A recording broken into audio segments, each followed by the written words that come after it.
Hoy, fiesta de la Inmaculada Concepción, por gracia de Dios, tuvo lugar la imposición de la sotana a 3 novicios de la Orden de San Elías. Suplicamos en esta misa solemne en el sentido estricto de la palabra,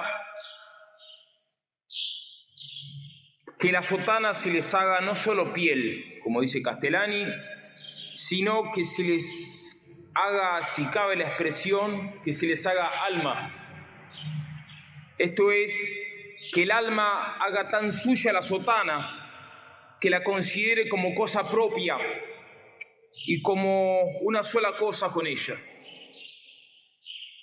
Hoy es máximamente oportuno, por tanto, decir una palabra sobre el beato Rolando Rivi, un seminarista menor italiano, a quien la sotana no solo se le hizo piel, sino que se le hizo alma.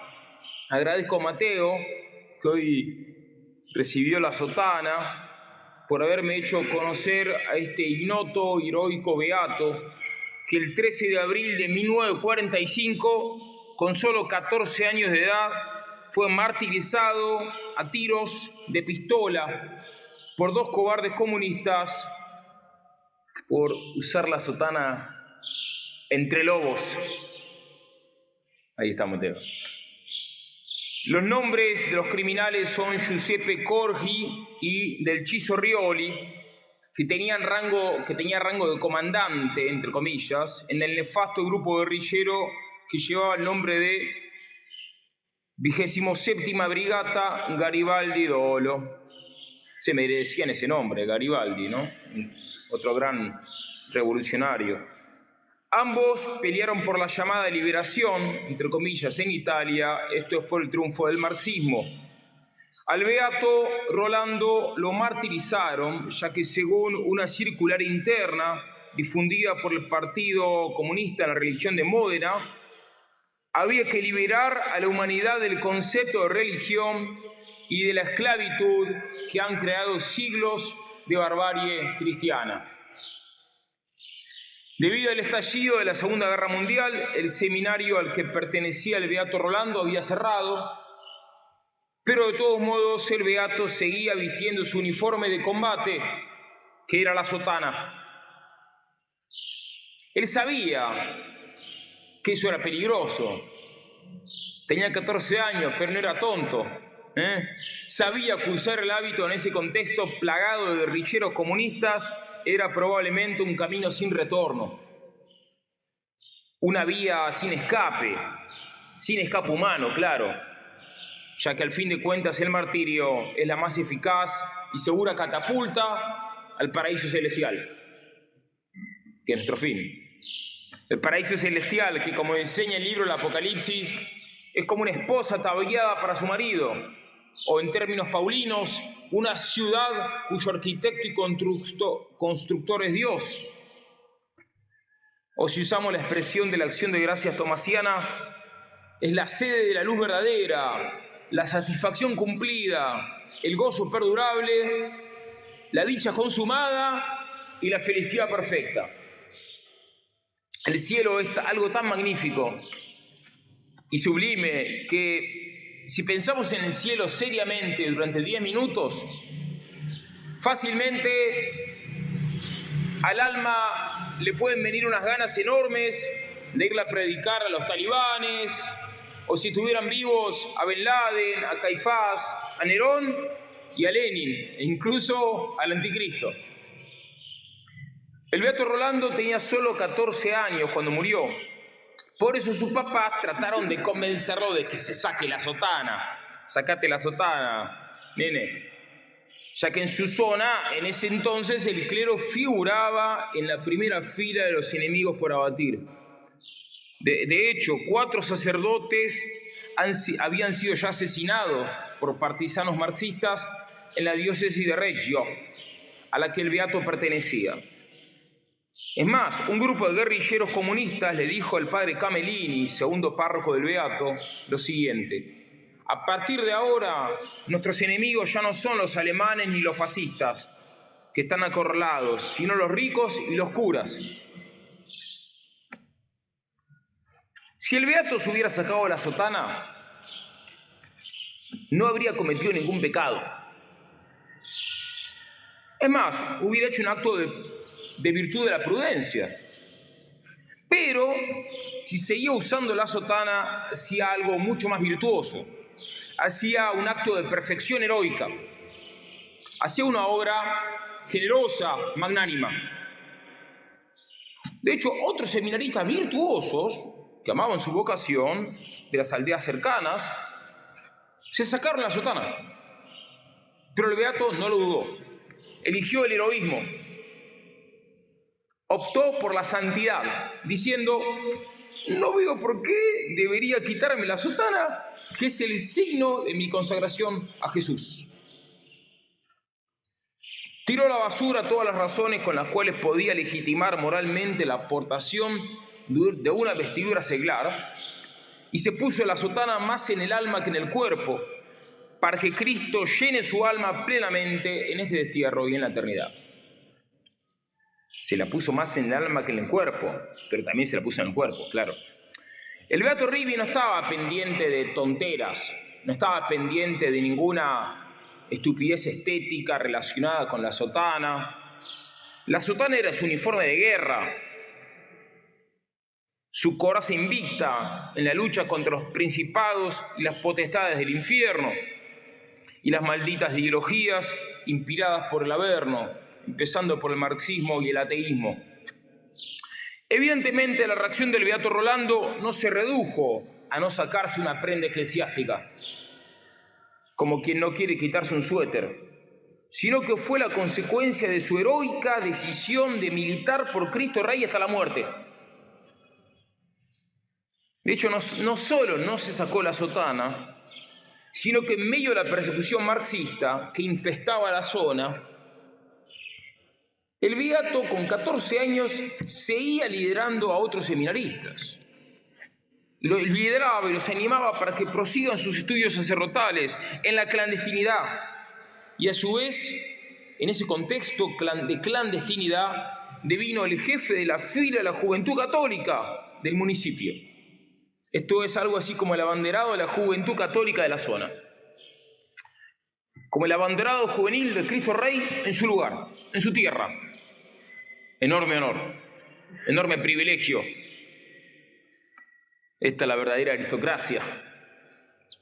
Al beato no le entraba en la cabeza la idea de ceder ante una intimidación comunista. No, ya que ello significaría decepcionar a los jóvenes católicos, quienes mediante su ejemplo heroico procuran resistir ante el contagio de la infernal epidemia comunista. Si se hubiera sacado la sotana, podía decepcionar a los camaradas católicos, especialmente a los jóvenes. Y él en todo quería dar el ejemplo del máximo heroísmo. Sus padres, es evidente, tenían miedo por su hijo. Le pidieron, sus papás eran buenos. Le insistieron de que se vista de civil por un tiempo, hasta que se pase el problema, y que después se volvía por la sotana. Y se ordenaba sacerdote, y los papás le decían que él no estaba, probablemente le decían que él no estaba obligado a seguir usando la sotana, puesto que Rolando no era todavía miembro del clero, no estaba tonsurado, que yo sepa, no estaba tonsurado, no pertenecía a ninguna congregación u orden religiosa, todavía no había hecho votos, estaba canónicamente exento de llevar el hábito. Digo, todavía no había hecho votos, probablemente nunca los iba a hacer porque era diocesano. Pero, de todas maneras, él insistió en seguir vistiendo el hábito talar, como signo visible de su total dedicación a Dios, queriendo mostrarle al mundo impío, incluso exteriormente, que él no iba a renunciar a su vocación al sacerdocio. El beato resumió su proyecto apostólico con una lacónica sentencia de 4 palabras que repetía permanentemente, como recuerdan los monjes de Flavigny, a quienes sigo en este sermón. Ellos escribieron una breve hagiografía del santo. ¿Cuál era esta frase que él repetía permanentemente? Viniera a cuento o no, oportuna e inoportunamente, él decía: Io sono di Gesù. yo soy de Jesús, yo pertenezco a Jesús. Esta era su frase de cabecera. Esto, el io sono de Gesù, expresaba el secreto místico de este valiente beato de la talar, de la sotana, que fue de Jesús hasta su muerte y lo será por toda la eternidad. El beato Rolando Rivi perteneció a Jesús hasta dar su sangre. El beato no quiso pertenecerse a sí mismo, como en cambio quiere el hombre moderno que solo aspira a buscarse a sí mismo. Frente al protagonismo protagónico de la modernidad, el beato Rivi, ensotanado, podemos decir, encarna el protagonismo teológico de Cristo Rey en la esfera existencial de la persona. La santidad del beato Rivi, en parte, fue preparada por su familia, que lo formó en la fe católica. Su papá lo consagró a Nuestra Señora del Carmen el mismo día en que nació. Su abuela, la nonna, le enseñó a rezar el Sacratísimo Rosario. El beato no fue ningún aparato, sino que fue un niño vehemente, un niño normal, en el buen sentido de la palabra normal. Como dicen los monjes de Flavigny, el beato fue un muchacho lleno de vitalidad, de carácter entusiasta. De hecho, dicen los monjes que el beato era desenfrenado durante los juegos. Era el más rápido en las carreras, pero igualmente el más asiduo en la oración. Era el cabecilla, que sabía organizar las distracciones, las diversiones, pero una vez pasado el tiempo del juego, también conducía a sus compañeros a la iglesia, les enseñaba a rezar el rosario a sus amigos, los incitaba a ayudar en misa y los instruía en la caridad fraterna. Vamos a terminar acá, les cuento simplemente cómo fue su martirio. Lo mataron a tiros, pero antes de matarlo a tiros, lo secuestraron. Lo arrancaron de su casa, estuvo desaparecido. Lo torturaron durante 2 días y medio. Y lo mataron providencialmente, como a Cristo, un viernes a las 3 de la tarde.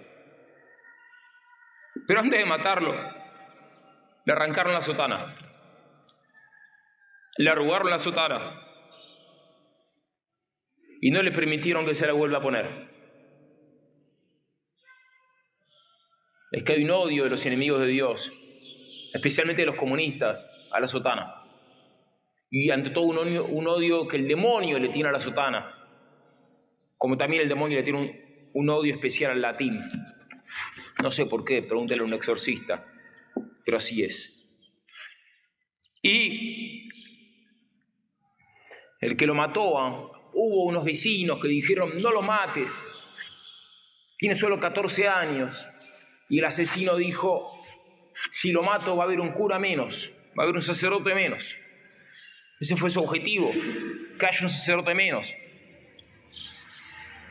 La realidad es que con el ejemplo del beato Rivi y con su intercesión desde el cielo, van a haber muchos más sacerdotes gracias al beato Rivi y específicamente gracias a su martirio. Así que en esta misa pedimos que por intercesión del beato Rivi, que nos escucha desde el cielo, la gracia de que por los méritos del beato Rivi hayan muchísimos más sacerdotes que vivan y mueran con su sotana por la salvación de las almas, por el triunfo de Cristo Rey. Amén.